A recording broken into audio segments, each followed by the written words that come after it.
It's 3 in the morning, and you're standing in a kitchen that smells like lye soap and yesterday's cabbage. The floorboards are cold beneath your bare feet, splintered in places where the wood has given up trying to hold together. There's no hum of a refrigerator, no gentle glow from a nightlight. Just darkness, the kind that presses against your eyes and makes you question whether you're really awake or trapped in some fever dream between centuries. Outside, somewhere in the distance, a dog barks twice and then goes silent. You hear the creak of the house settling, or maybe it's your husband rolling over in the bed upstairs, the springs groaning under his weight. Your hands are already chapped and bleeding in places from the washing you did earlier, and you know that in 3 hours you'll be doing it all over again.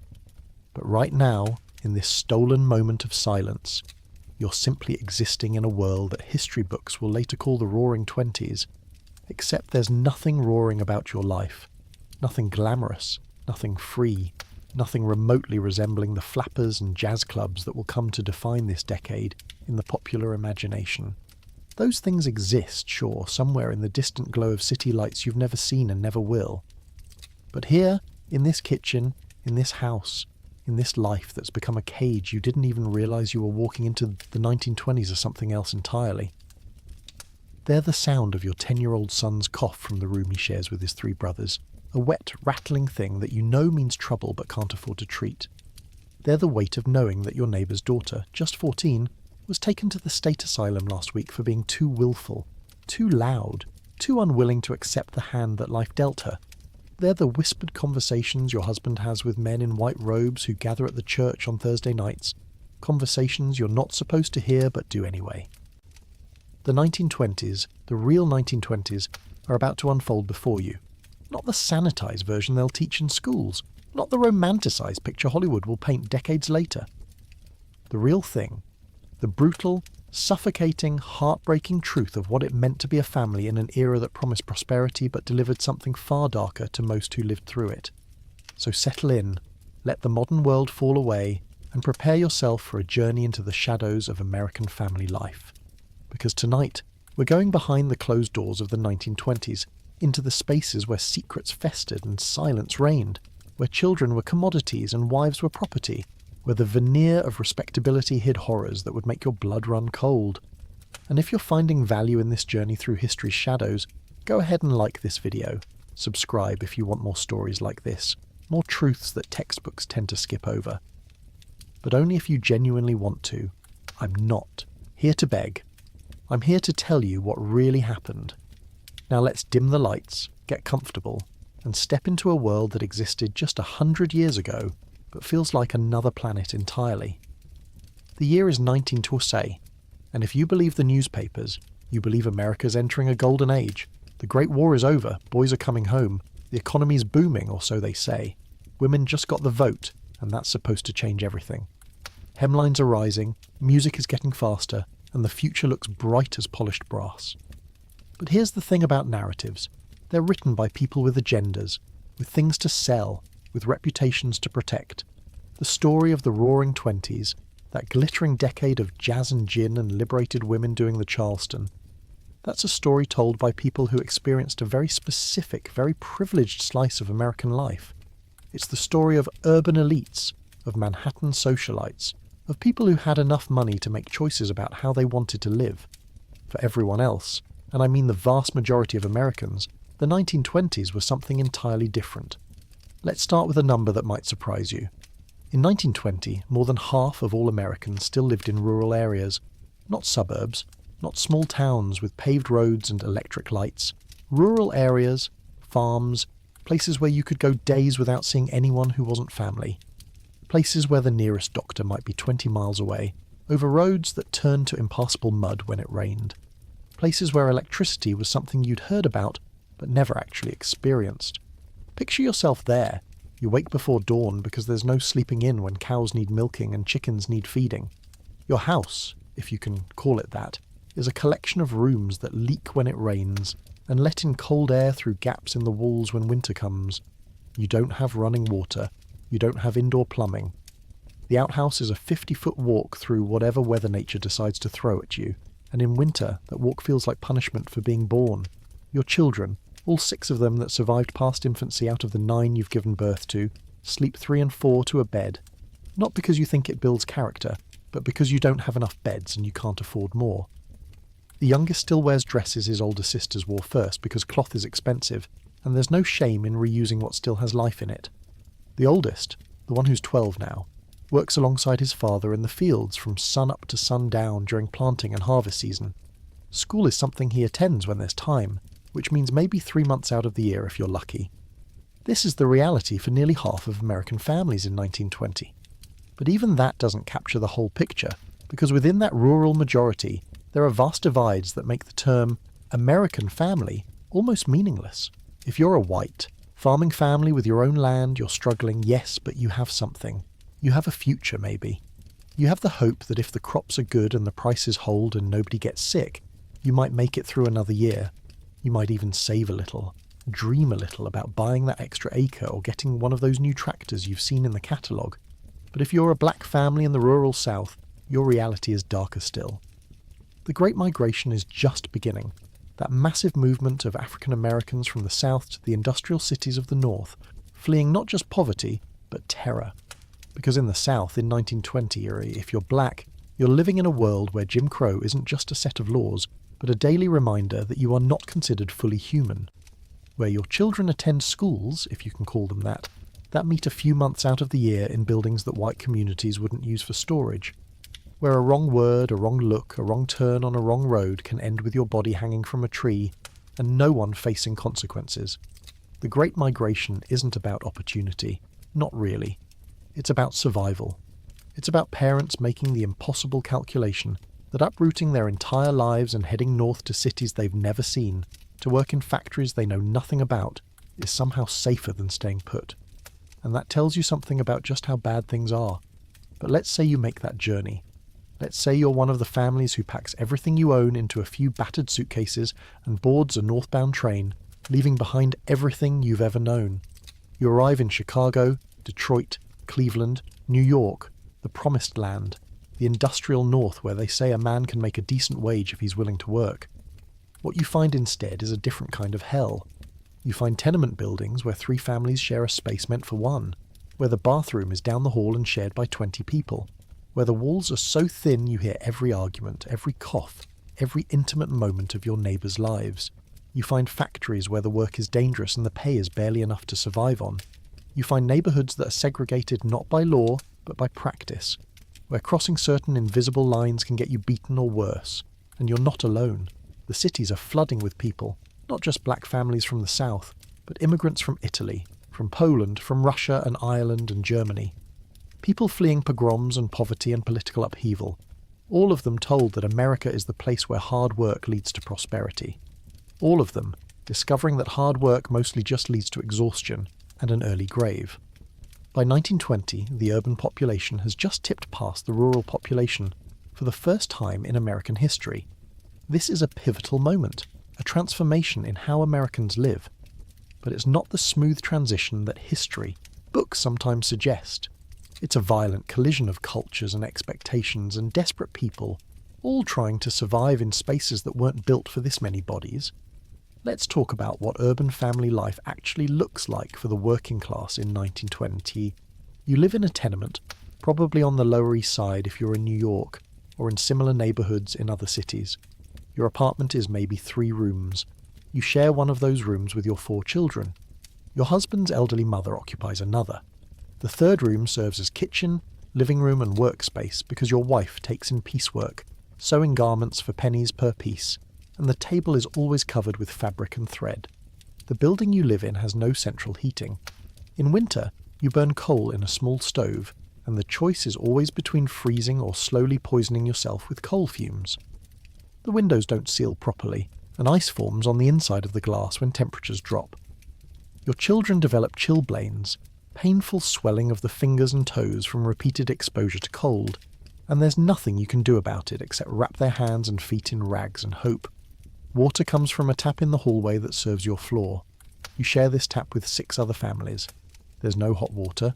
If you want a bath, which happens maybe once a week if you're lucky, you heat water on the stove, pour it into a tin tub, and everyone uses the same water, one after another, oldest to youngest. By the time the last child gets in, the water is grey and cold and barely worth the effort. The streets outside are chaos. Vendors shouting in a dozen languages. Horses and the occasional automobile competing for space. Garbage piling up because collection is sporadic at best. Children playing games in alleys that smell like urine and rotting vegetables. And everywhere, the sense that you're surrounded by people yet completely alone.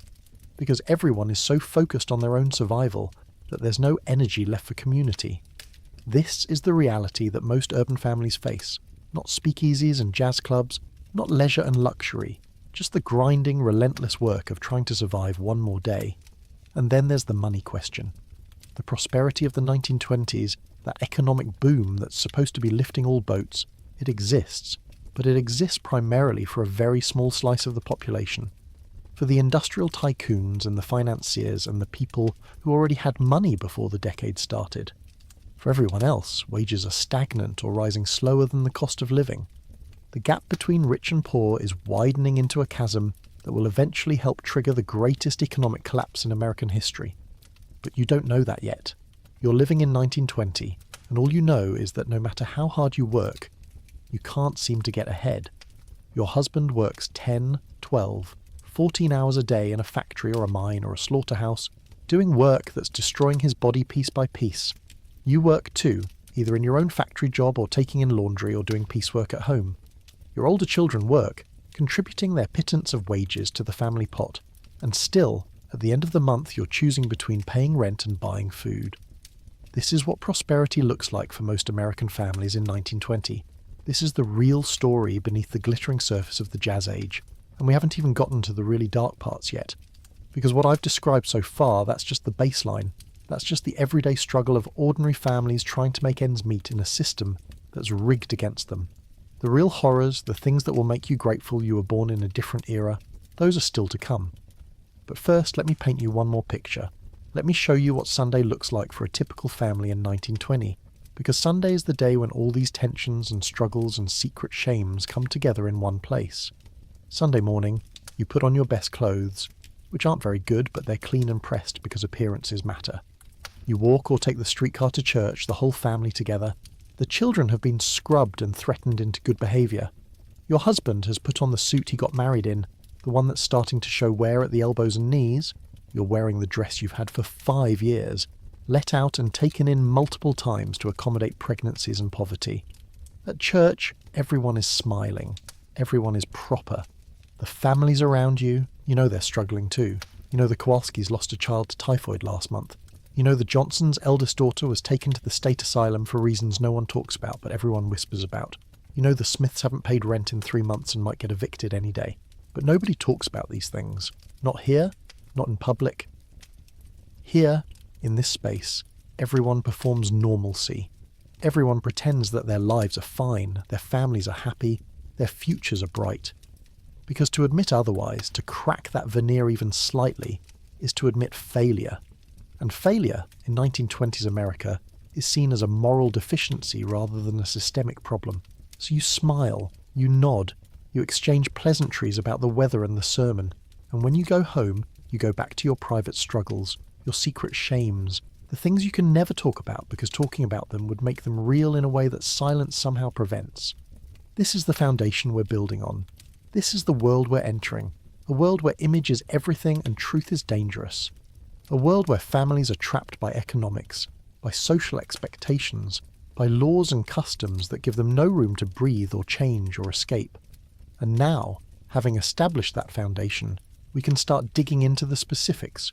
We can start talking about what happened to children in this world, what happened to women, what happened to anyone who didn't fit the narrow definition of acceptable that society had constructed. Because the 1920s, they weren't roaring for everyone. For most people, they were whimpering. They were suffering in silence. They were enduring horrors that would be illegal today but were just normal life back then. And that's where this story really begins. Let me tell you about a girl named Rose, though that's not her real name because we don't actually know her real name. We know she existed because a photographer named Lewis Hine documented her in 1911, and conditions hadn't changed much by 1920. Rose was 8 years old. 8. An age when children today are in 3rd grade, learning multiplication tables and playing at recess. Rose worked in an oyster cannery in Louisiana. She started her workday at 3 o'clock in the morning, 3 in the morning, when it's so dark outside that even the roosters haven't started crowing yet. She would stand at a table with a knife, and her job was to shuck oysters, hour after hour after hour. Her small hands, barely big enough to grip the knife properly, would pry open shell after shell, cutting out the flesh and tossing it into buckets, while the shells went into other buckets. The smell was overwhelming. Raw seafood and brine and the particular stink of bodies working too close together in a space with poor ventilation. The floor was slick with fish guts and seawater. The other workers, many of them children like Rose, would slip and fall regularly. Knife accidents were common enough that they barely registered unless someone lost a finger or bled bad enough to need a doctor they couldn't afford. Rose worked until 5 in the evening, 14 hours at 8 years old.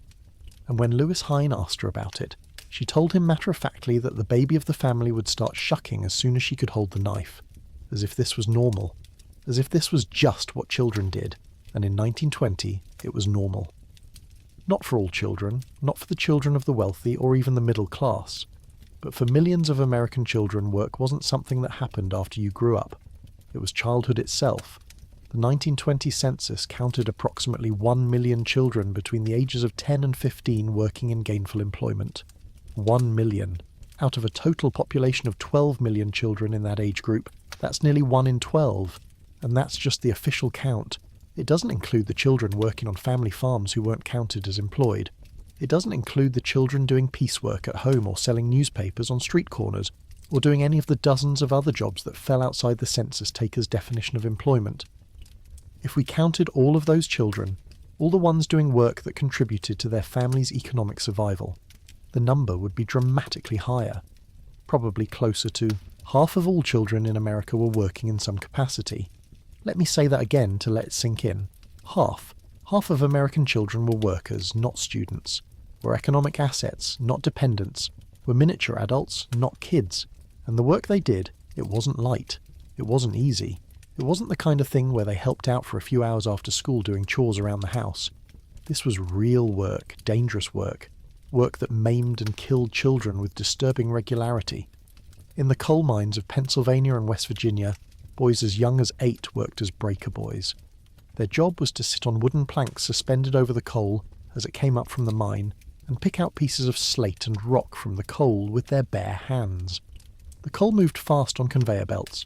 The boys had to move faster. Their fingers bled, their lungs filled with coal dust. The noise was deafening, making many of them partially deaf before they hit puberty. If you were a breaker boy, you worked 10 hours a day, 6 days a week. You sat hunched over, in darkness broken only by dim lamps, breathing air so thick with coal dust that it left a black ring around your nose and mouth. And if you slipped, if you lost your balance on those planks, you fell into the machinery below. The coal processing didn't stop for accidents. Your body would be crushed and mangled, and they'd pull out what was left of you and hose down the equipment and keep working. Boys died regularly in the breaker rooms, so regularly that the mine companies had a budget line item for it, so regularly that it barely made the local papers unless someone important's son was involved, which never happened because important people's sons didn't work in coal mines. In the textile mills of the South, children made up a significant portion of the workforce. Mill towns were built around the factories, and entire families would work for the mill.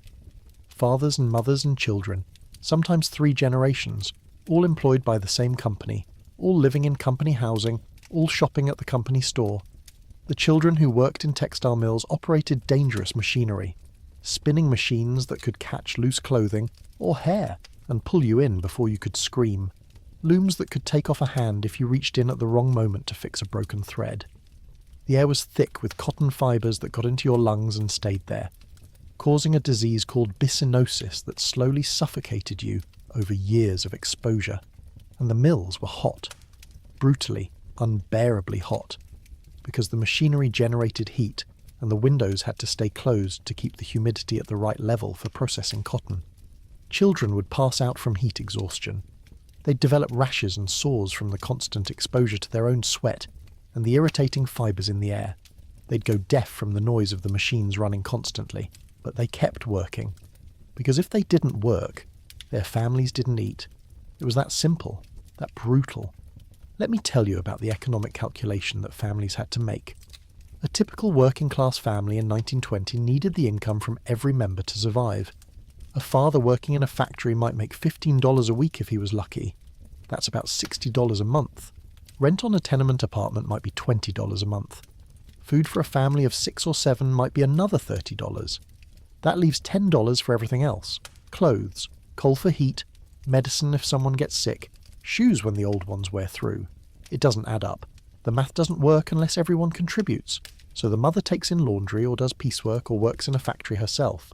And the children work too. A 10-year-old boy might make $3 or $4 a week. An 8-year-old girl in a cannery might make $2. It's not much, but it's the difference between eating every day and going hungry. So when someone asks why parents sent their children to work in dangerous conditions, the answer is simple and heartbreaking. They didn't have a choice. Or rather, the choice was between sending their children to work and watching their entire family starve. Now, there were people fighting against this. Reformers and activists who recognised that child labour was destroying a generation of young people.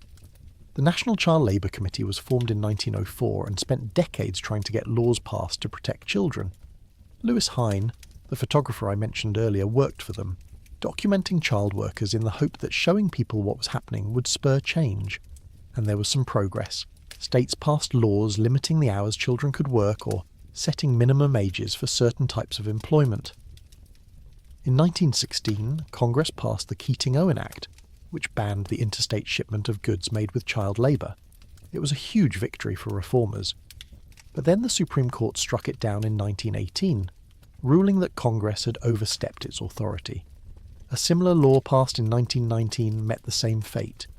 And in the 1920s, when reformers tried to pass a constitutional amendment that would give Congress the power to regulate child labour, it failed. Failed because of opposition from southern textile manufacturers who depended on child labour for their profit margins. Failed because of opposition from farm organisations who argued that children working on family farms was different and shouldn't be regulated. Failed because of opposition from some religious groups who believed that federal involvement in family matters was government overreach. So throughout the 1920s, children kept working. The numbers actually increased in some areas as more families moved to cities and needed every possible source of income.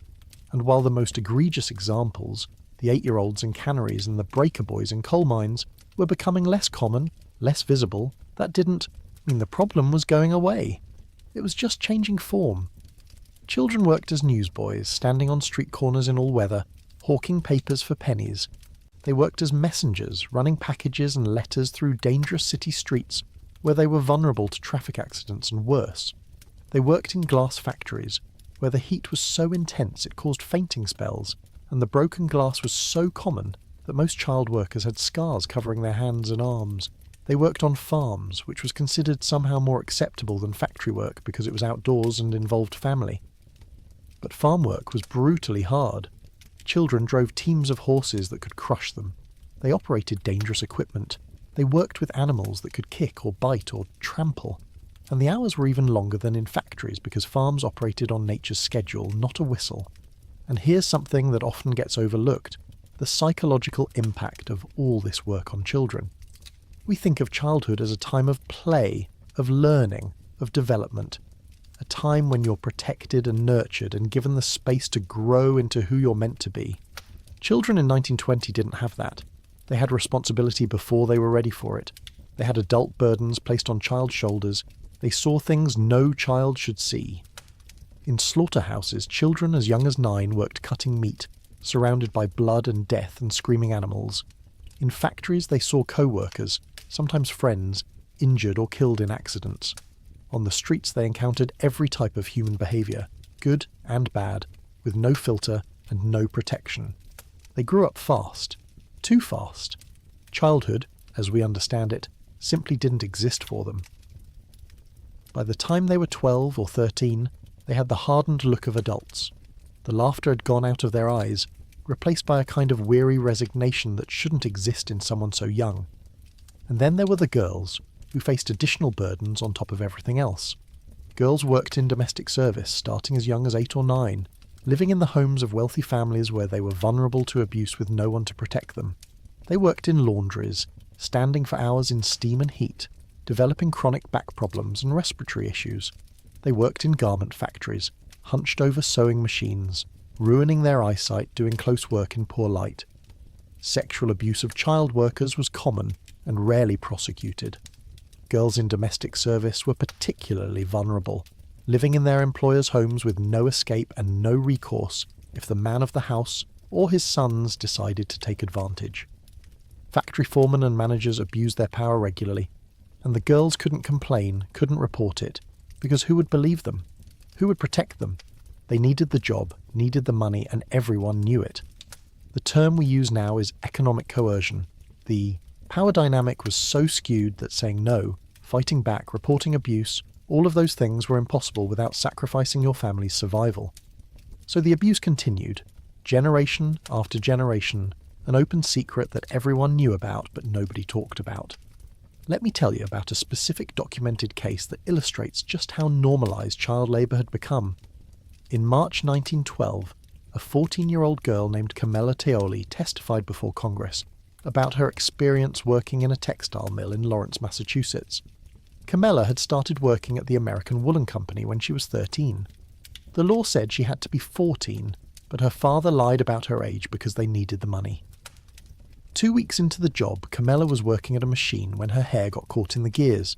The machine scalped her, literally ripped the skin and hair from part of her skull. She was hospitalised for weeks. The company paid for some of her medical bills, not out of compassion, but because they wanted to avoid a lawsuit. When she recovered enough to work again, she went back to the same factory, back to the same dangerous conditions, because what other choice did she have?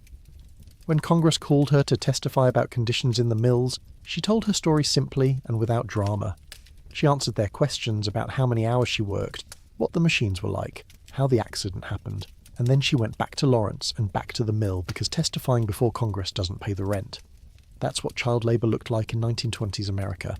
Not an aberration, not a scandal, just the normal state of affairs for millions of families who had no other options. And here's the thing that makes it even darker. The children themselves often accepted it. They internalised the idea that they were supposed to work, that their value as human beings was tied to their economic productivity. They measured themselves by how much money they could contribute to the family. They felt guilty when they got sick and couldn't work, as if their illness was a personal failing rather than a natural human vulnerability. Some children spoke with pride about their work, about how they were helping support their families, and while there's something admirable about that sense of responsibility, there's something tragic about it too. Because children should be proud of learning to read, of making friends, of discovering the world, not proud of surviving another day at a job that's slowly killing them. The lucky ones, the children whose families could afford to keep them out of the workforce, went to school. Though even that was its own kind of hell in many cases, with overcrowded classrooms and harsh discipline and educational approaches that valued obedience over actual learning. But at least they were in school, not in a factory or a mine. The unlucky ones worked until their bodies gave out, or until an accident killed them, or until they were old enough to transition into adult work, which was often just as bad, but at least came with slightly higher wages. And the whole time, there were people insisting that this was character building, that working hard as a child taught valuable lessons about responsibility and the value of a dollar, that children were better off working than they would be idle and getting into trouble, that farm work in particular was wholesome and good for developing strong bodies and moral character. These arguments were self-serving nonsense used to justify an exploitative system, but they were widely believed, even by some of the families who were living through the exploitation. Because when you're trapped in a system, when you can't imagine a way out, sometimes the easiest thing to do is convince yourself that the system is actually good, that your suffering has meaning, that what's happening to you is building character rather than destroying it. But the children knew better. In the rare moments when they were allowed to speak honestly, they expressed not pride in their work, but exhaustion and fear and a desperate desire to be somewhere, anywhere else. They dreamed of school, they dreamed of play, they dreamed of lives that didn't involve standing at a machine for 14 hours or crawling through a coal mine in the dark. Those dreams, for most of them, would never come true. They would work until they were too broken to work anymore, and then they would be discarded and replaced by the next generation of children that the system chewed up and spit out. This was childhood in 1920s America for millions of kids. Not the childhood of Shirley Temple movies or Little House on the Prairie nostalgia. The real thing, ugly and brutal and short. And we haven't even talked about what happened to children who couldn't work, who were disabled or sick or considered mentally deficient. Those children faced a different kind of horror entirely, one that makes child labour look almost merciful by comparison. But that's a story for the next part of this journey. For now, just sit with this. Sit with the knowledge that 100 years ago, a child's value was measured in the wages they could earn and the work they could perform. Sit with the understanding that childhood, as a protected, innocent phase of life, is a relatively recent invention, one that millions of children throughout history never got to experience. And maybe, just maybe, feel a little grateful that you were born in an era when sending an 8-year-old to work in a cannery for 14 hours is considered criminal rather than normal. Because that change, that shift in how we view children, it didn't happen on its own. It happened because people fought for it, often in the face of fierce opposition from powerful interests who benefited from child labour. The children of 1920 didn't have that protection. They were commodities in a system that valued profit over human dignity.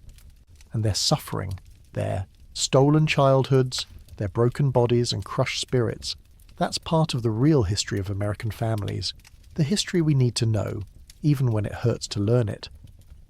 There's a story I need to tell you, and it's going to sound like fiction.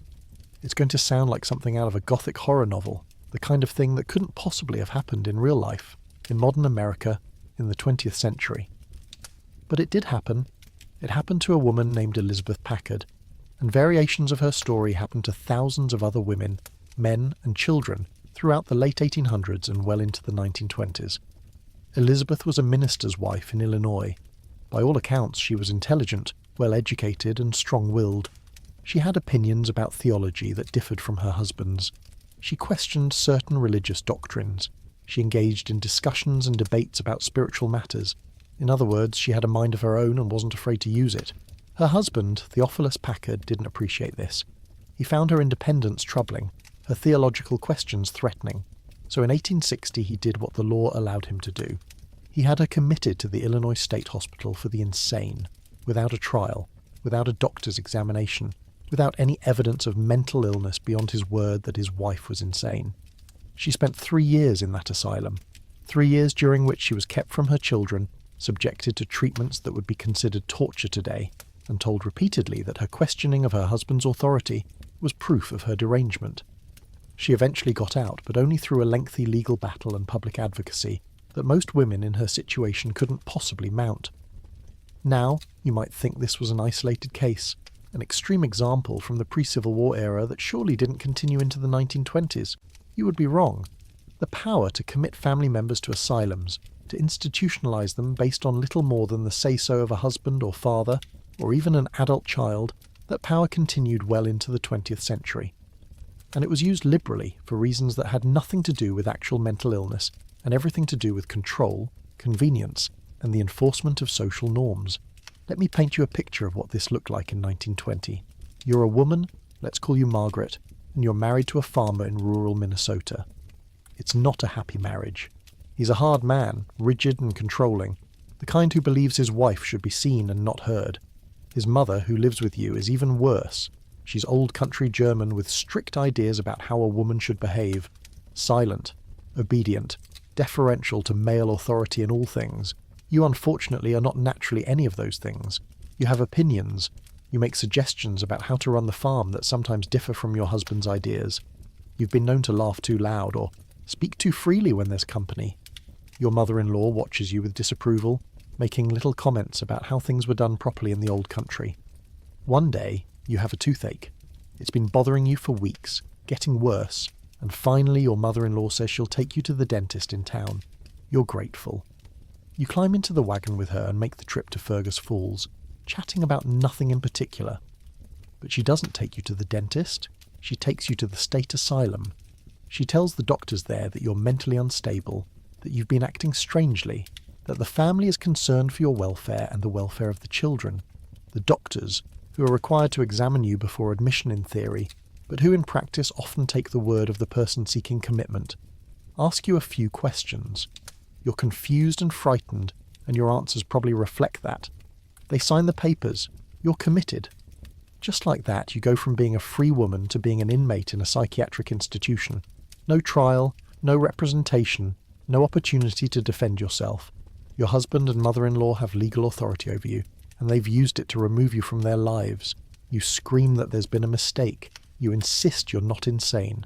But everyone in an asylum insists they're not insane. That's what the doctors expect to hear. Your protests are taken as evidence of your condition. This isn't a story I'm making up. This is a composite of actual cases documented from asylums in the 1920s.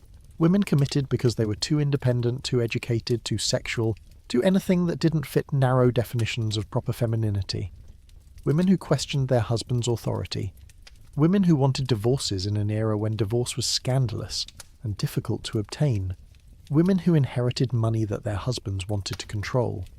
Women who simply became inconvenient. And it wasn't just women, though women were particularly vulnerable to this type of abuse. Men could be committed too, usually for being unable to support their families, for drinking too much, for political radicalism, for any behaviour that the family or community deemed unacceptable. Children, oh God, the children. Children were committed to asylums for reasons that make you want to weep. Epilepsy, which we now know is a medical condition treatable with medication, was considered grounds for institutionalization. Developmental disabilities, learning difficulties, physical deformities, any condition that made a child difficult or expensive to care for could result in commitment. And once you were in, getting out was nearly impossible. The very act of insisting you were sane was taken as evidence of denial, a symptom of your condition. The more you protested, the more the doctors nodded knowingly and made notes in your file about your delusions and inability to recognize your own illness. Let me describe what life was like inside a state asylum in 1920. These institutions, built in the previous century with optimistic ideas about moral treatment and rehabilitation, had become warehouses for unwanted people. They were grotesquely overcrowded. Facilities designed to house 300 or 400 patients regularly held 600, 700, sometimes over 1,000. The wards were packed, beds lined up so close together you could barely walk between them. The air thick with the smell of unwashed bodies, urine, feces, and the particular stench of human despair. Patients who were deemed dangerous or uncontrollable were kept in restraints, sometimes for days or weeks at a time. Straitjackets, leather cuffs binding wrists and ankles to beds, locked rooms with nothing but a mattress on the floor. The staff was overworked and underpaid, and many of them were cruel. Not all. There were kind attendants who tried to make life bearable for their charges. But enough were brutal that abuse was common and unreported. Patients beaten for minor infractions or for no reason at all. Women sexually assaulted by male attendants. Children left crying in isolation rooms for hours. The treatments were barbaric. Hydrotherapy, which sounds gentle but involved being wrapped in ice-cold sheets or subjected to high-pressure water blasts. Mechanical restraints, drugs that sedated patients into stupors. And for the truly unfortunate, lobotomies, though those didn't become common until later in the century. But even without active mistreatment, the simple fact of being locked up with hundreds of severely mentally ill people in overcrowded conditions was enough to break someone. If you went into an asylum sane, the experience itself could drive you mad. And the mortality rate, my God. At the St. Louis Insane Asylum in 1900, more than a quarter of patients admitted that year died while in the facility. Died from disease, from injuries, from suicide, from simple neglect. And this pattern continued into the 1920s. These places were death traps, and everyone knew it. But society had decided that the people inside were disposable. Now let's talk about who ended up in these asylums, because the pattern reveals something ugly about American society in this era. African Americans were institutionalized at higher rates than white Americans, and the reasons given were often explicitly racist. After the Civil War, there was a pseudo-scientific theory that freedom made black people insane, that they were psychologically unprepared for liberty, and that their minds broke under the strain. This ridiculous, racist nonsense was used to justify committing black individuals who showed any sign of independence or resistance to white authority. At Central Hospital in Virginia, an all-black asylum, there are no records of anyone voluntarily committing themselves. Not one. Every single patient was committed by someone else, usually white authorities or white employers, and once inside, the patients were put to work on the asylum's farm, doing hard labour that was justified as therapeutic but was really just unpaid forced work that benefited the institution financially. Native Americans faced similar treatment. Reservation agents, who were usually white and usually had no medical training whatsoever, could commit Native Americans to asylums for offences like refusing to abandon traditional practices, speaking their native language, or in one documented case, horse-stealing mania, which wasn't an actual medical condition but sounded medical enough to get someone locked away. And here's something that doesn't get talked about enough. The eugenics movement, which was hugely popular in America in the 1920s, saw asylums as part of the solution to what they called racial degeneration. The idea was to identify people who are mentally or physically defective and prevent them from reproducing. Institutionalization served this purpose perfectly. Lock people away where they can't have children, and you cleanse the gene pool. This wasn't fringe thinking. This was mainstream scientific opinion endorsed by universities, promoted by wealthy foundations, and implemented as public policy. Forced sterilization of asylum patients was legal in many states. Tens of thousands of people were sterilized without their consent, deemed unfit to reproduce based on criteria that often had more to do with race, class, and social acceptability than any actual medical condition. The children in these asylums, they suffered in ways that are hard to even process. Many were virtually abandoned by their families. The social stigma of having a mad or defective child was so great that parents who institutionalized their children rarely visited. Some children went years without seeing a family member. Some died in asylums without ever receiving a single visit. And the children knew. They knew they'd been abandoned, they knew they were unwanted. That knowledge, that rejection, it did damage that no amount of later kindness could fully heal. The death rate for children in asylums was obscenely high, partly from natural causes, epilepsy and other conditions that weren't well understood or treatable at the time, but partly from abuse, from neglect, from the myriad ways that institutions failed to protect the vulnerable people in their care. There were children who were beaten to death by staff members, children who died from infections that went untreated, children who killed themselves because they couldn't take it anymore. And all of this happened behind locked doors, out of public view, in institutions that were supposed to be places of healing. Let me share another documented case, this one from a 1920s admission record. A young boy, we'll call him Tommy, though that's not his real name, was committed to an asylum at age 9. The reason listed, feeble-minded. What that actually meant was he had some kind of developmental delay, maybe what we'd now recognise as a learning disability, or mild intellectual disability. His parents were poor immigrants who couldn't afford to care for a child who required extra attention and wouldn't be able to work and contribute economically. So they brought him to the asylum and left him there. The records show he lived in that institution for 40 years. 40 years. Most of his life spent in an overcrowded ward, following a rigid routine, doing simple tasks assigned by the staff. He died in the same institution where he'd arrived as a child, having never lived independently, never had a job, never had a family of his own. Was he actually unable to function in society? We'll never know, because he was never given the chance. He was labelled defective at 9 years old and warehoused for the rest of his life. And here's what makes it even more insidious. The threat of the asylum was used as a tool of social control, even for people who never actually got committed.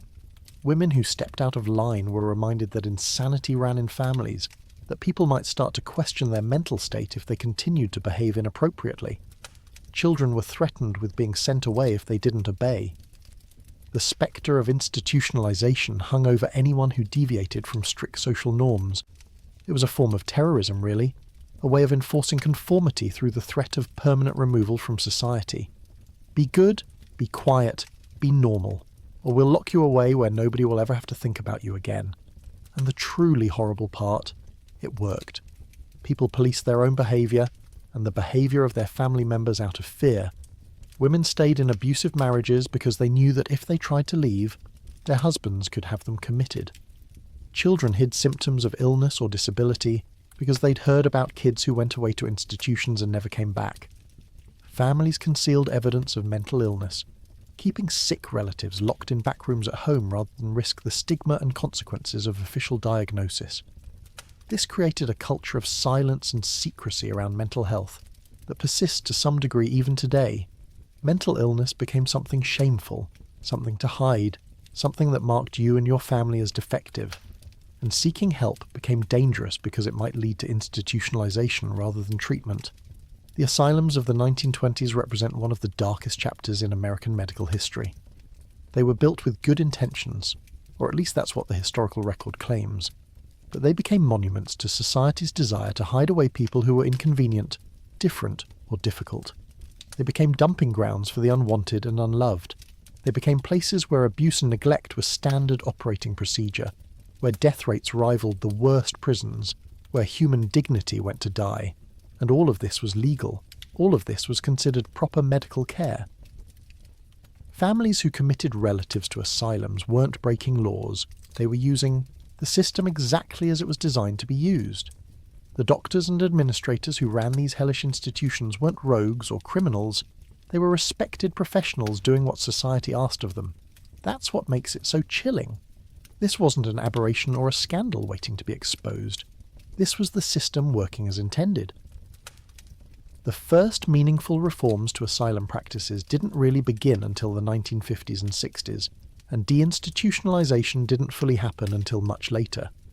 People who were committed to asylums in the 1920s often spent the rest of their lives there, decades warehoused in overcrowded wards, their youth and vitality and potential all wasted because someone decided they didn't fit society's narrow definition of acceptable.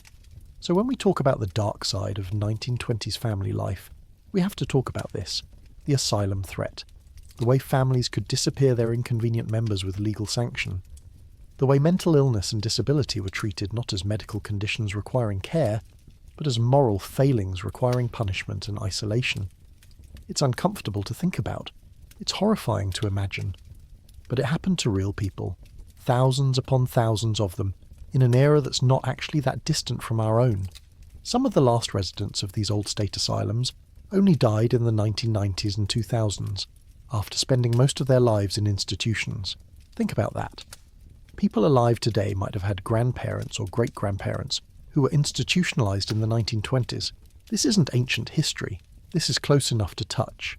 And the scars it left, both on the individuals who experienced it and on the families who used it as a tool of control, those scars run deep.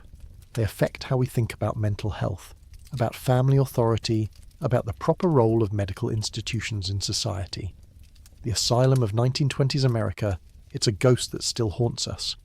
A reminder of what happens when we decide that some people are less than human, less deserving of care and dignity and basic rights. A warning about the dangers of giving too much power to institutions and too little protection to the vulnerable. So sleep softly tonight, grateful that you live in an era when women can't be committed for being too independent, when children with epilepsy get treatment instead of institutionalization, when the threat of being locked away is no longer a tool of family control. But don't forget. Don't let this history disappear into comfortable nostalgia for simpler times. The 1920s weren't simpler, they were brutal, and the asylum system was one of the ways that brutality was enforced and maintained. Remember the women who were committed for having opinions. Remember the children who died without ever seeing their families again.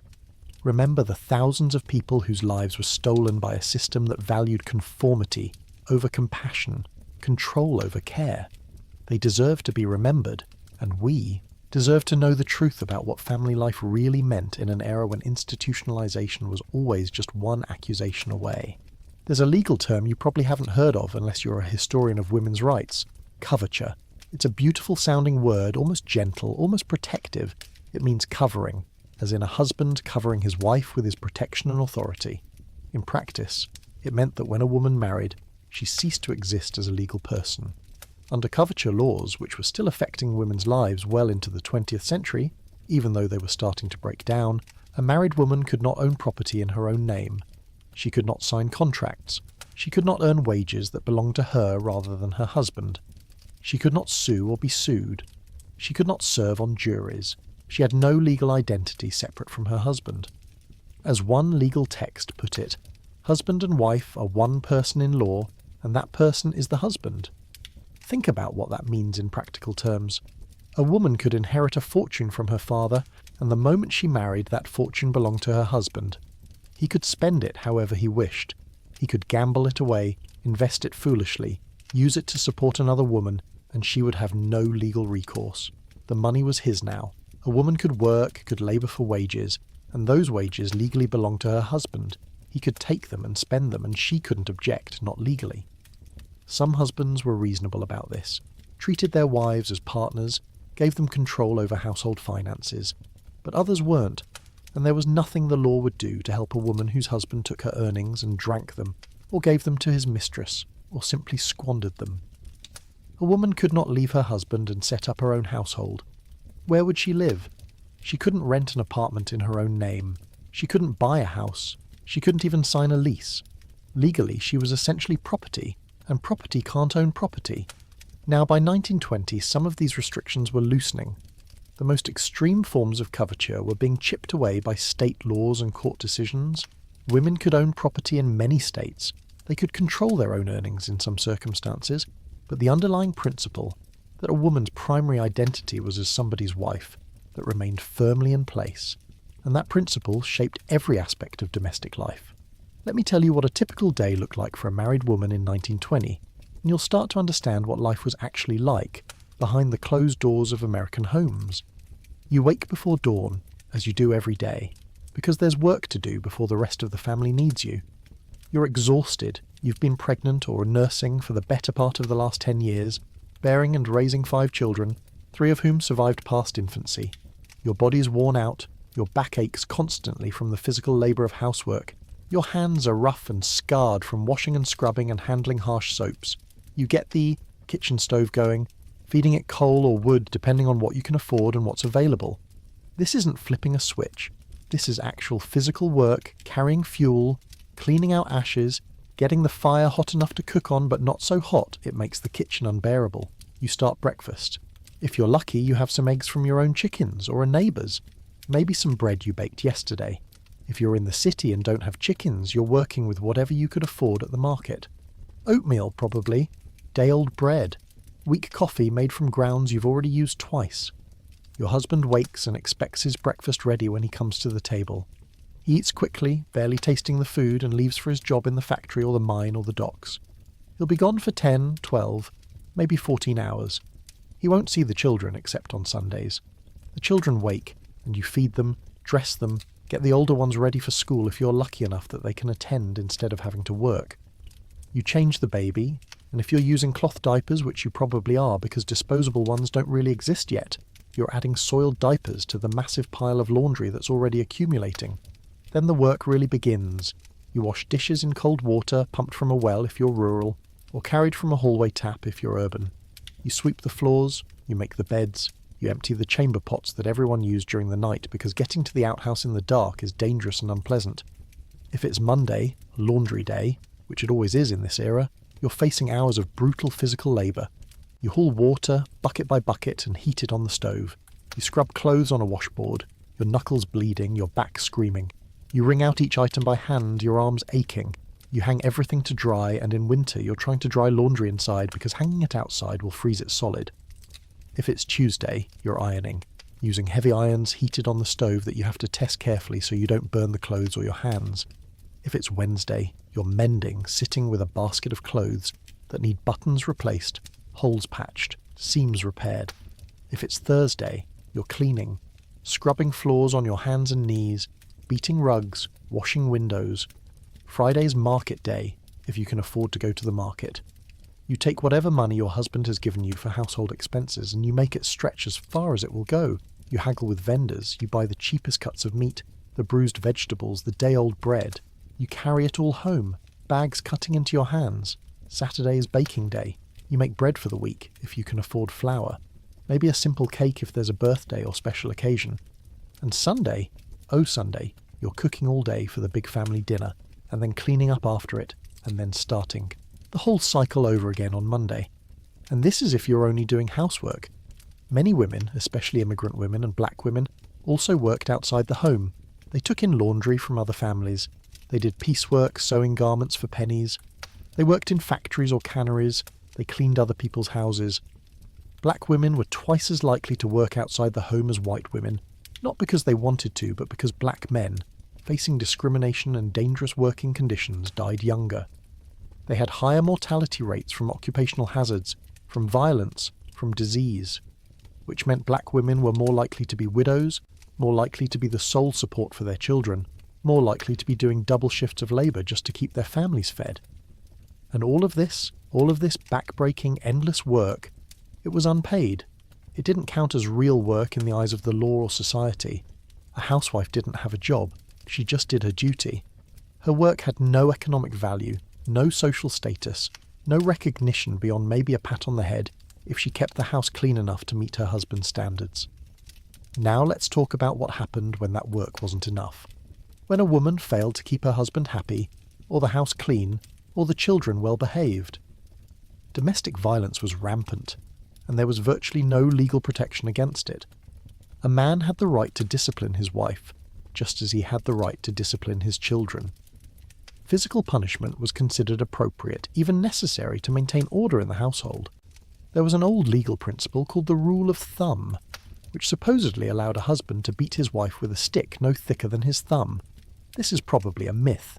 Historians debate whether that exact rule ever existed, but the principle behind it, that some level of physical correction was acceptable, that was very real. If a woman showed up at church with bruises, people looked away. If she went to the police, which she almost never did, they'd likely tell her it was a private family matter and send her home. If she tried to leave, where would she go? She couldn't rent an apartment, she couldn't support herself, and if she left her children behind, she was a monster. If she took them with her, she was kidnapping them because children were legally the property of their father. Divorce was theoretically possible, but practically out of reach for most women. It was expensive, requiring lawyers and court fees that working-class families couldn't afford. It was socially devastating, marking a woman as a failure and making remarriage unlikely. And it was legally difficult, requiring proof of extreme cruelty or adultery or desertion, and even then judges were reluctant to grant it. So women stayed. They stayed in marriages that were loveless at best, violently abusive at worst. They stayed because they had no choice, because the law gave them no options, because society offered no support for women who tried to leave. And the violence wasn't just physical.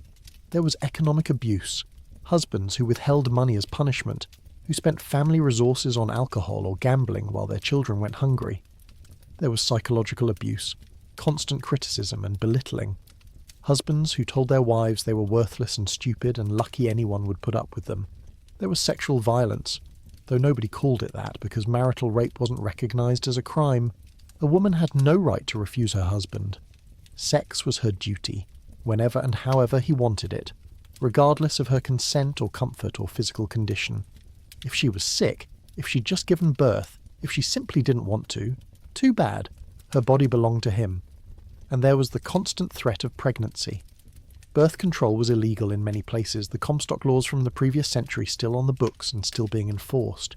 Even discussing contraception could get you arrested. Margaret Sanger, who opened the first birth control clinic in America, was jailed for it.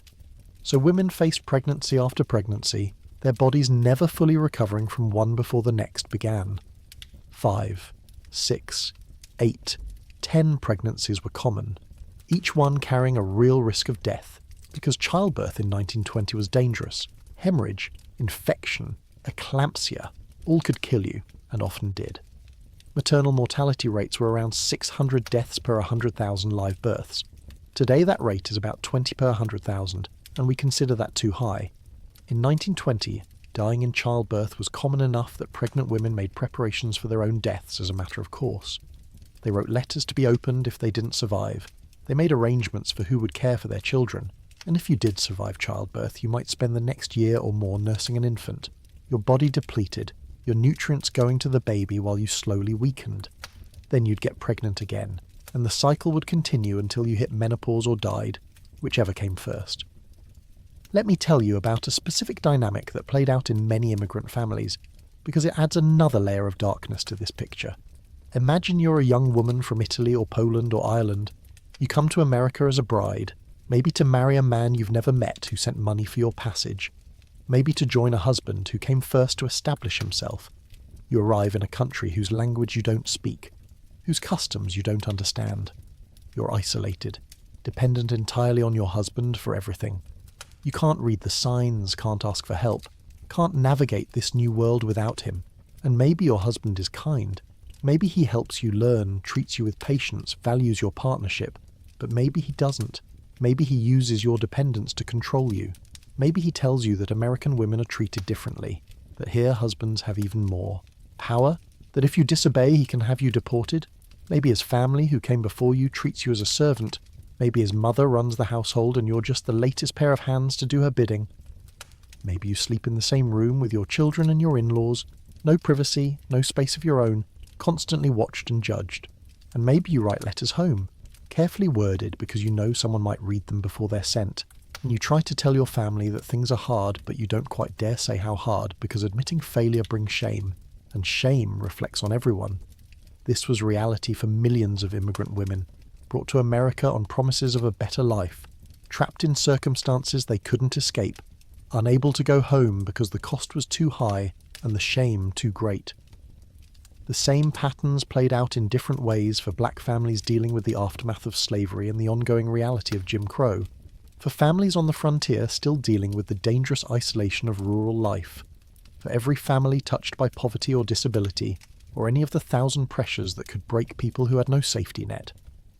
But let's also talk about something that often gets overlooked in discussions of this era. Not all marriages were loveless. Not all men were abusive. Some couples genuinely loved each other, built partnerships based on mutual respect, found ways to make their relationships work despite all the structural inequalities. But even in good marriages, the power imbalance remained. Even the kindest husband had legal rights over his wife that she didn't have over him. Even in families where the couple tried to treat each other as equals, society and the law reinforced a hierarchy that placed men above women. And that hierarchy shaped children's understanding of relationships.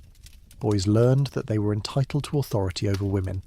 Girls learned that their role was to submit, to serve, to make themselves small and accommodating. These lessons were taught not just through words, but through every interaction children witnessed between their parents, through every story they heard, through every sermon at church and every bit of advice from adults. The family of 1920, even at its best, was built on a foundation of inequality that we're still trying to dismantle today. The idea that marriage is a partnership of equals, that's a relatively recent invention. For most of history, including in 1920s America, marriage was a hierarchy, and everyone knew it. Now let's talk about the physical conditions of home life, because that adds another layer of hardship to everything I've already described. Most families didn't have electricity. They used kerosene lamps or candles, which meant living with constant fire hazard and poor lighting that ruined people's eyesight. They didn't have refrigerators. They had ice boxes, if they could afford ice delivery, or they just kept perishable food in the coolest part of the house and ate it quickly before it spoiled. They didn't have washing machines or dishwashers or vacuum cleaners. All cleaning was done by hand with tools that hadn't changed much in centuries. They didn't have central heating. They had fireplaces or stoves, which meant rooms were either too hot or too cold, never comfortable. They didn't have indoor plumbing in many cases. The outhouse was standard in rural areas and not uncommon in urban ones. Chamber pots were emptied daily. Bathing was a major production involving heating water and filling a tub, and everyone using the same water.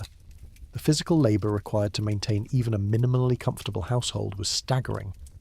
And it all fell on women, who were expected to do it cheerfully, to make it look effortless, to never complain about the endless cycle of work that consumed their days. Is it any wonder that women's life expectancy, while slightly longer than men's, was dragged down by the dangers of childbirth and the toll of constant physical labour? Is it surprising that women in their 30s often looked like they were in their 50s, aged by hard work and repeated pregnancies and the stress of holding families together with insufficient resources? And here's something that's going to seem impossible to believe but is absolutely true. Women were told, by doctors and advice columnists and religious authorities, that they should be grateful for this life, that domestic work was ennobling, that serving their families was woman's highest calling, that any unhappiness they felt was a sign of moral weakness or selfishness. The very idea that a woman might want something beyond marriage and children, that she might feel stifled or frustrated or angry about her limited options, that was pathologized. Women who expressed such feelings were told they were hysterical, neurotic, possibly even insane. We talked about asylums earlier. Here's how it connected to domestic life. A woman who refused to accept her role, who fought against the constraints of marriage and motherhood, who demanded more than society said she deserved, she could be labelled mentally ill and institutionalized. Her very resistance to her oppression was taken as evidence that she was sick, This is how systems of control maintain themselves. They don't just limit your options, they convince you that wanting other options is a sign of defect. They make rebellion itself into a symptom of illness, and most women, understanding this at some level, kept quiet. They swallowed their frustration and anger and disappointment. They performed the role of happy wife and mother even when they felt dead inside. They passed on the lessons they'd learned to their daughters, teaching the next generation to shrink themselves, to lower their expectations, to accept limitation as natural and inevitable. This was the private side of family life in 1920, the side that didn't appear in photographs or family histories.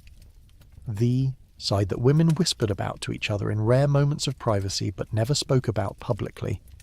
The grinding daily labour, the lack of legal rights, the constant vulnerability to violence, the forced pregnancies, the isolation, the exhaustion, the slow erosion of hope and possibility. And men, we should talk about them too, because they weren't necessarily happy either. The expectation that they would be sole providers, that they would support entire families on wages that were barely sufficient, that they would be towers of strength who never showed weakness or asked for help, that crushed men too. Men who lost their jobs or couldn't earn enough felt like failures. Men who saw their children hungry and their wives worn out and couldn't fix it, that ate at them. Some turned to alcohol. Some became violent, taking out their frustration on the people they were supposed to protect. Some just withdrew, becoming distant and cold, unable to express the despair they felt. The family structure of 1920 was failing everyone, but changing it seemed impossible. The economic system required cheap labour, and women's unpaid domestic work subsidised that system. The legal structure benefited men, and was controlled by men who had no incentive to change it. The religious and cultural narratives all reinforced traditional roles and punished deviation. So families struggled on, generation after generation, doing their best within a system that made happiness and fulfilment nearly impossible for most people. They found moments of joy when they could. They built connections with each other. They loved their children even when circumstances made that love hard to express. But the structure itself, the fundamental organisation of family life in 1920s America, was designed to maintain hierarchy and control rather than promote human flourishing. And the cost of that design was paid in broken bodies, crushed spirits, and lives lived far below their potential. This is the reality behind the closed doors of American homes 100 years ago. Not nostalgia-tinged memories of simpler times, but the actual daily experience of millions of people trapped in a system that valued order over justice, tradition over progress, control over freedom. Remember this when you hear people romanticize the past, when they talk about getting back to traditional family values, or how things were better in the old days. Ask them which aspects they want back. The domestic violence that was legal, the forced pregnancies, the lack of legal rights for women, the grinding poverty, the exhaustion, the premature death. Because those were traditional family values. Those were the good old days for a lot of people. We've come far, though not nearly far enough. The women of 1920 would be stunned by what their great-granddaughters take for granted. Legal equality under the law, the right to own property, to sign contracts, to earn wages and keep them, access to birth control and safe abortion, the ability to leave abusive relationships, no-fault divorce, domestic violence laws, marital rape laws. All of these protections, all of these rights, they were fought for and won against fierce opposition from people who insisted that changing family structure would destroy society. Society didn't collapse, it evolved. And millions of people became able to live fuller, freer, more authentic lives as a result. But we should never forget what came before. The women who endured, the men who struggled, the children who grew up watching their parents trapped in systems they couldn't escape. The countless small tragedies that played out behind closed doors, hidden by social convention and enforced silence. That's part of our history too, the dark part. The part that should make us grateful for progress and determined to continue pushing forward, because there are still inequalities, still abuses, still people trapped in circumstances not entirely of their making.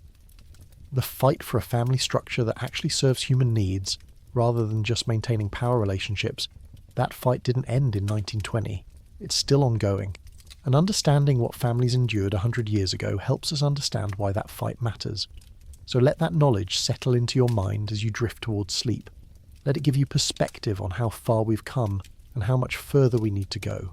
And maybe, just maybe, let it inspire gratitude for the rights and protections we now have that millions of people before us could only dream of. January 17th, 1920. The 18th Amendment to the United States Constitution takes effect. The manufacture, sale, and transportation of intoxicating liquors is now prohibited throughout the United States. The 13-year experiment known as Prohibition begins. If you believe the temperance activists who fought for this moment, America is about to enter a new era of sobriety, productivity, and moral uplift. No more drunken husbands beating their wives. No more men drinking away their wages while their children starve. No more of the social ills that supposedly stem from alcohol. The reality, as you might expect, is rather different. Prohibition doesn't stop people from drinking. It just makes drinking illegal, which means it creates an entire criminal economy built around supplying a product that millions of Americans still want. And in doing so, it tears apart families in ways the temperance activists never anticipated, or at least never admitted. Let me tell you about the Jenner family in Chicago. Not one of the famous Prohibition families, not the Capones or the Torrios, but representative of thousands of immigrant families who got caught up in the bootlegging economy. The Jenners were Sicilian immigrants, 6 brothers who came to Chicago in the early 1910s looking for opportunity.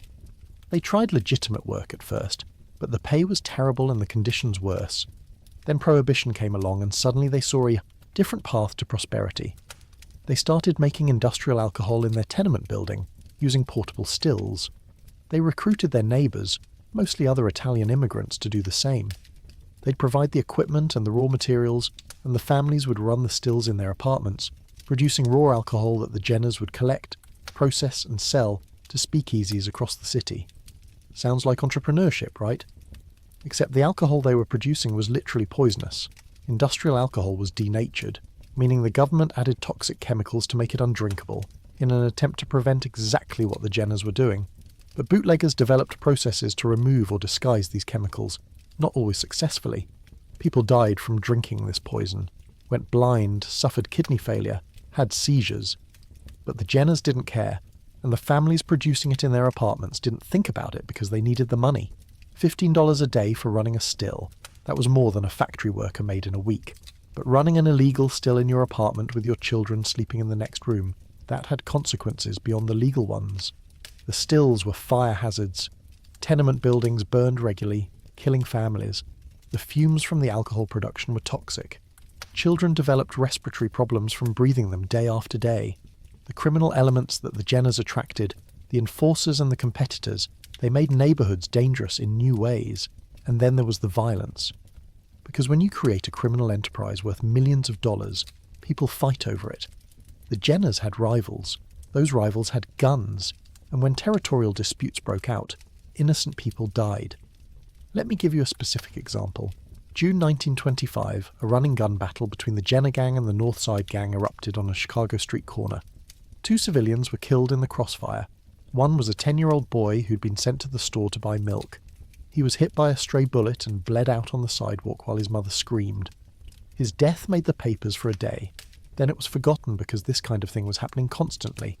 Prohibition-related violence claimed hundreds of lives every year in cities across America, and many of the dead weren't gangsters. They were ordinary people in the wrong place at the wrong time. But let's zoom out from Chicago and talk about how Prohibition affected families more broadly. First, there was the economic impact. Legal businesses related to alcohol, breweries, distilleries, saloons, restaurants that served alcohol, they all shut down. Thousands of people lost their jobs. Entire industries were devastated. German-American communities that had built their social life and economy around beer gardens saw their culture attacked and their livelihoods destroyed. These weren't rich people. They were working-class folks who'd built small businesses over years, who'd invested everything they had, and who were suddenly told that their life's work was now illegal and they had to start over. Some adapted. They found new work or new businesses, but others were ruined. Families lost their homes, their savings, their futures. Men who'd been respected business owners became unemployed and desperate people do desperate things. Some turned to bootlegging, trading legal but vanished work for illegal but available work. They rationalised it by saying they were just giving people what they wanted, providing a service. But in doing so, they exposed themselves and their families to criminal prosecution and the violence of the black market. Other families faced a different problem. Their breadwinners were arrested for prohibition violations and sent to prison. Federal prisons and local jails filled up with men whose only crime was selling beer or making wine. Their families were left without support, often falling into poverty, sometimes ending up in poorhouses or separated when mothers couldn't care for all the children alone. There's a bitter irony here. Prohibition was supposed to protect families from alcohol-related harms. Instead, it created new harms, different but equally destructive. Then there's what happened to drinking culture itself. Before Prohibition, most drinking happened in saloons, which were male-only spaces. Women didn't drink in public, not respectable women anyway. But Prohibition changed that. Speakeasies, the illegal bars that sprang up everywhere, were different from saloons. They were hidden, secret places where normal social rules didn't apply, and many of them welcomed women. In fact, women drinking became fashionable in certain circles, part of the rebellious flapper culture that defined the era for some Americans. This sounds liberating, and in some ways it was. But it also meant that women were drinking in unregulated, unsafe spaces controlled by criminals. Sexual assaults in speakeasies were common and rarely reported. The alcohol served was often much stronger than what had been available legally, and it was frequently adulterated with dangerous substances. Women who got drunk in these spaces were vulnerable in ways they wouldn't have been in the more regulated environment of legal drinking establishments. And then there's the impact on children, which is where this gets really dark. Children were recruited into the illegal alcohol economy in various roles. They served as lookouts, watching for police raids and warning the adults. They were couriers, carrying messages and sometimes money or product, because police were less likely to search children. They helped in production, doing simple tasks in basement distilleries or backroom breweries. This wasn't play. This was actual criminal activity. And when raids happened, children were sometimes arrested along with the adults. Juvenile courts filled up with cases of kids caught up in prohibition enforcement.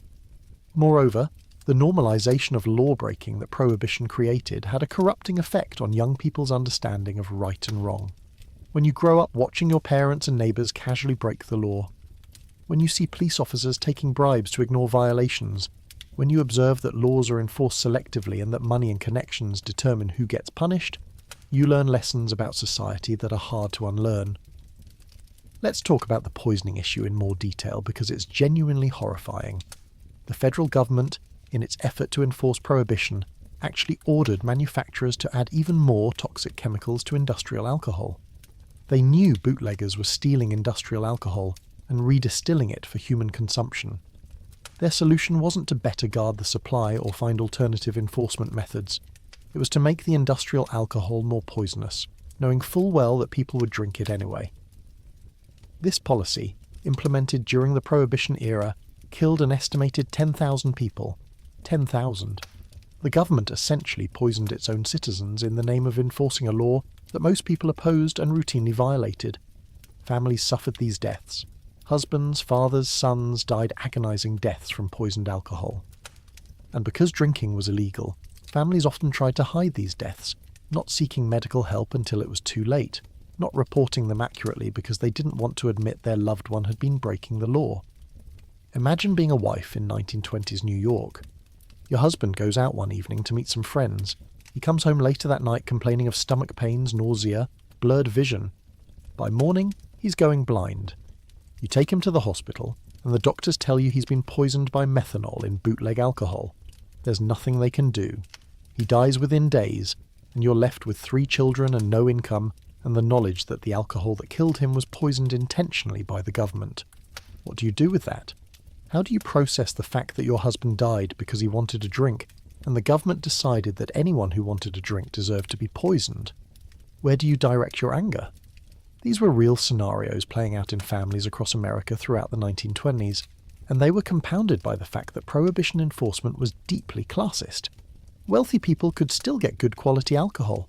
They had connections, they could afford to pay premium prices for safe bootleg liquor, they could travel to countries where alcohol was legal.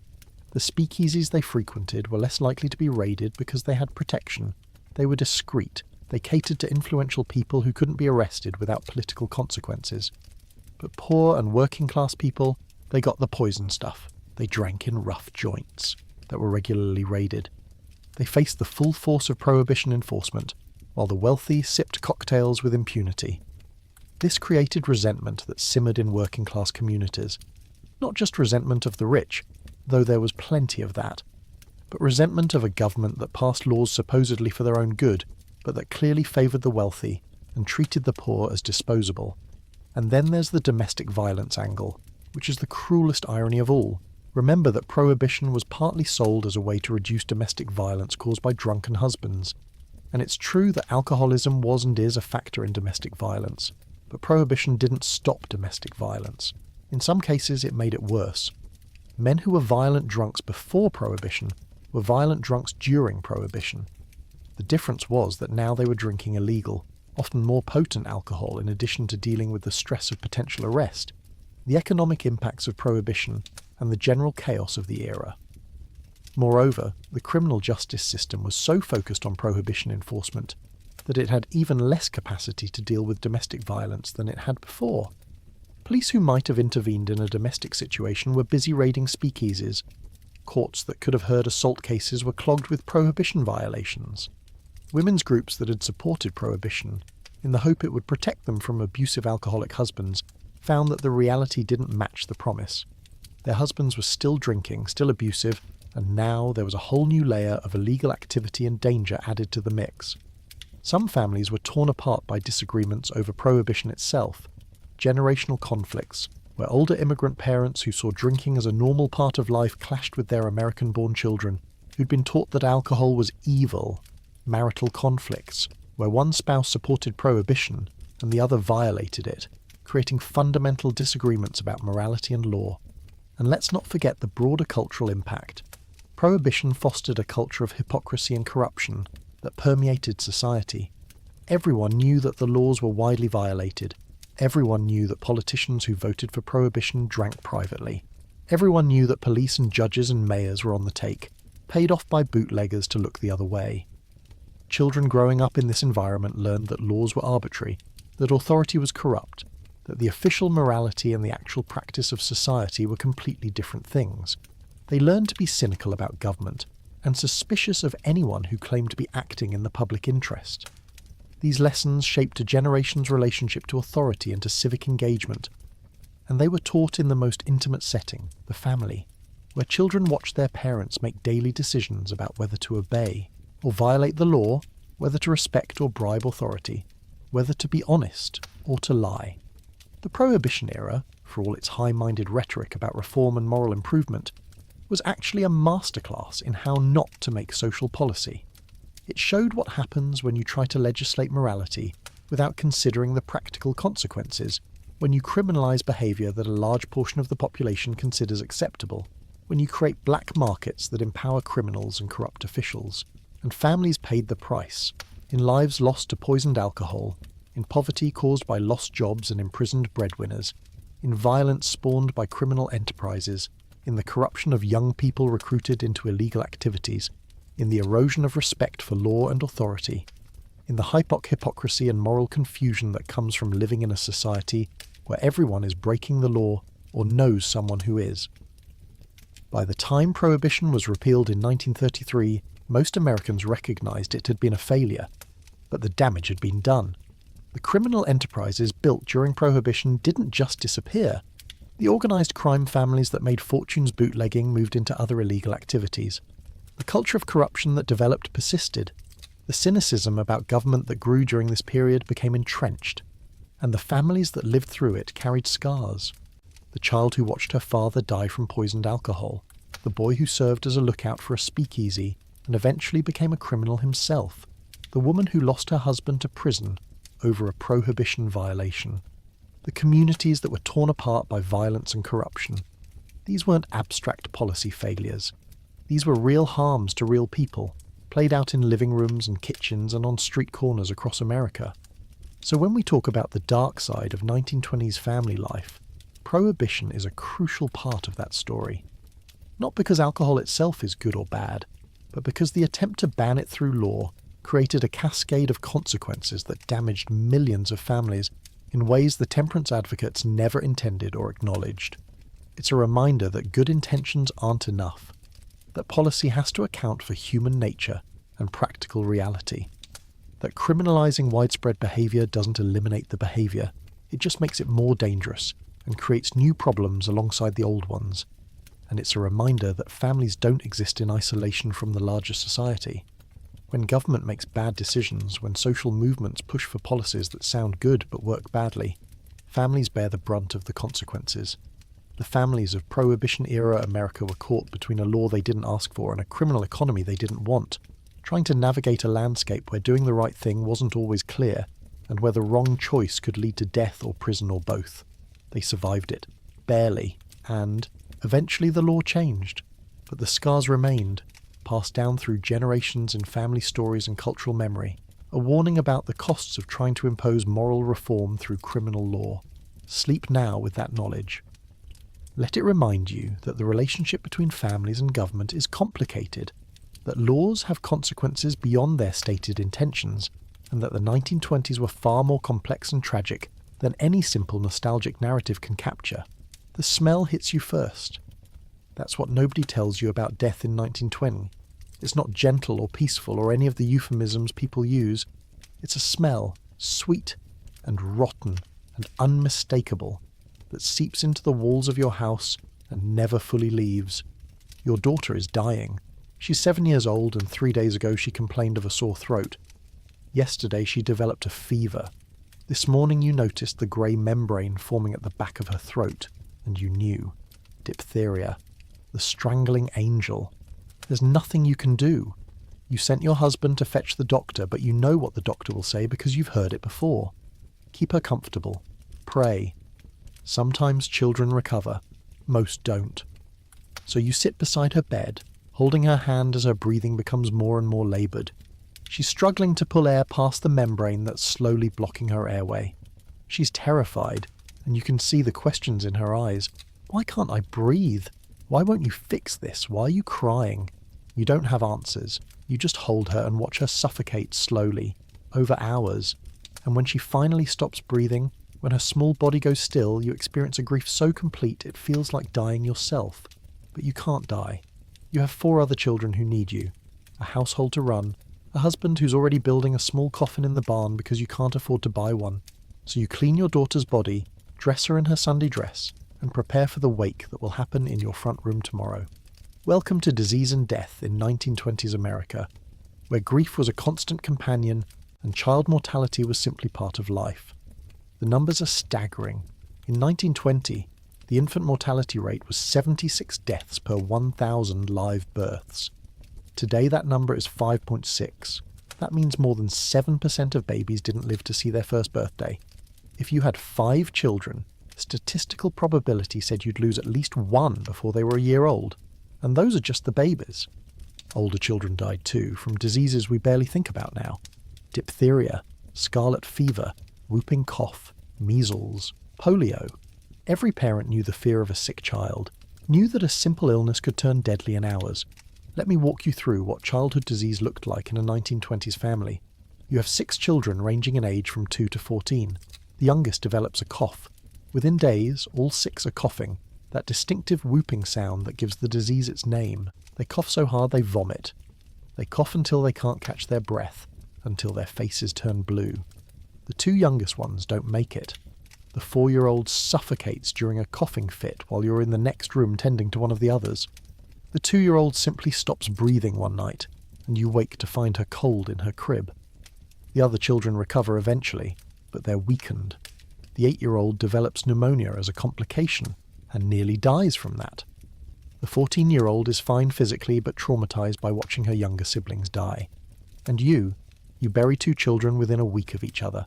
Small graves in the family plot, small coffins that your husband built, a grief that has no outlet because you don't have time to grieve.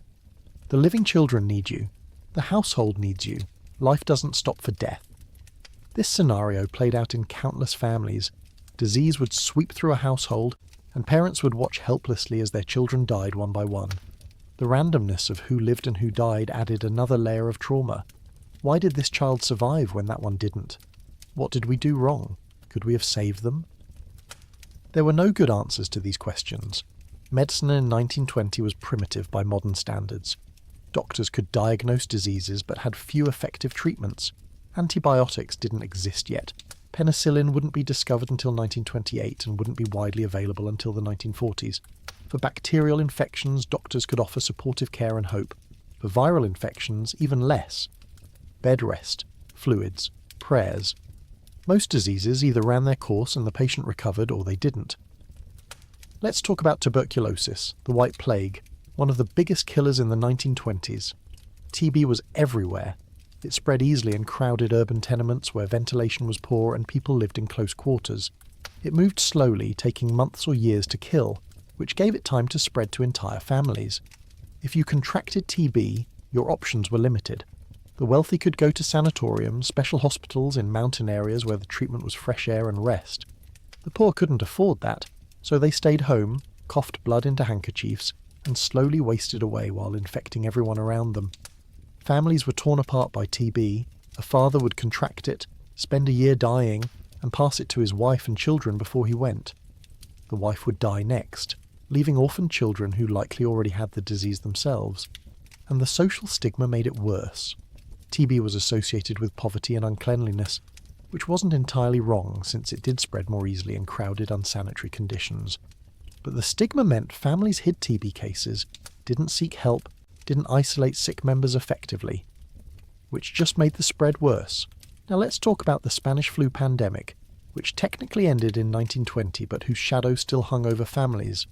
The 1918-1919 influenza pandemic killed somewhere between 50 and 100 million people worldwide. In America, it killed at least 675,000 people, possibly many more.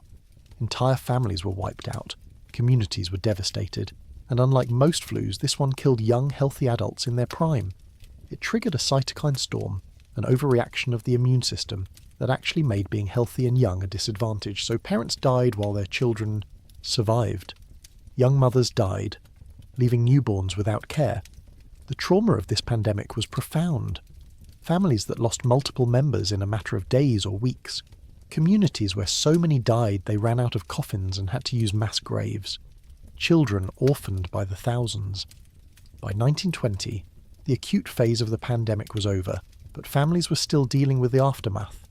Orphans being raised by relatives or stuck in institutions. Widows struggling to support children alone. A collective trauma that nobody really had language to process. And here's the dark part that doesn't get talked about enough. Some families saw the pandemic as an opportunity. Unwanted family members who died from flu, their deaths weren't questioned too closely. That difficult wife, that elderly parent who was a burden, if they caught flu and died, well, that was just bad luck. Nobody looked too carefully at whether they'd received proper care or been deliberately neglected. I'm not saying this happened frequently, but it happened sometimes, in families where there was existing dysfunction, and the pandemic provided cover for actions that might otherwise have been questioned. Let's talk about childbirth, which was one of the most dangerous things a woman could do in 1920. Maternal mortality rates were around 600 deaths per 100,000 live births. Today that number is about 23, and we consider that too high. But in 1920, dying in childbirth was common enough that pregnant women routinely made arrangements for their own deaths. You'd write letters to be opened if you didn't survive. You'd make plans for who would care for your existing children. You'd try to prepare your older children for the possibility that you might not come back from the birthing room. Most births happened at home with a midwife attending. Doctors were expensive and seen as unnecessary for a normal process. But normal could turn deadly fast. Heavy bleeding, infection, eclampsia, all could kill you within hours, and there was little anyone could do. If you survived birth, you still faced weeks of recovery during which infection could set in. Puerperal fever, childbed fever, was a common killer.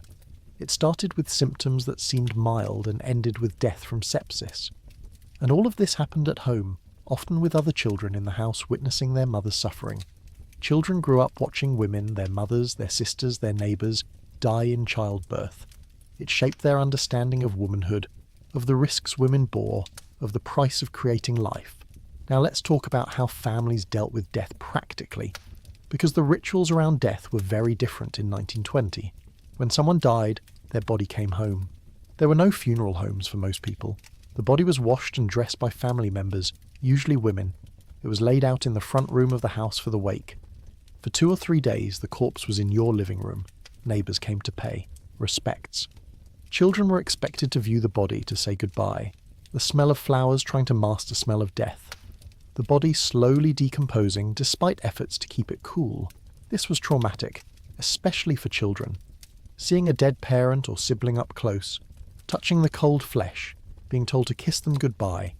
It was meant to help with grief, to provide closure. But for many, it was just another layer of horror added to the loss. Then there was the funeral itself. Simple for most people, a brief service at church or graveside. The coffin lowered into the ground, family members sometimes taking turns shoveling dirt onto it. The finality of that sound, dirt hitting wood, knowing your loved one was in there. And after the funeral, life continued. There was no extended bereavement leave. You were expected to return to normal within days. Grieving too long or too openly was seen as excessive, even dangerous. You were supposed to accept death as God's will and move on. But of course you couldn't just move on. The grief stayed with you, unprocessed, unspoken. It affected how you interacted with surviving children, often making you either overprotective or emotionally distant to protect yourself from future loss. Let me tell you about a specific practice that seems macabre now, but was common then: post-mortem photography. Families would hire photographers to take pictures of dead family members, especially children. Sometimes the corpse would be posed to look alive, propped up or surrounded by toys. Sometimes it was clearly a death portrait, the body laid out in a coffin. These photographs were treasured. Often they were the only photographs families had of a child who died young. In an era before widespread casual photography, the death portrait might be your only visual reminder of what your child looked like.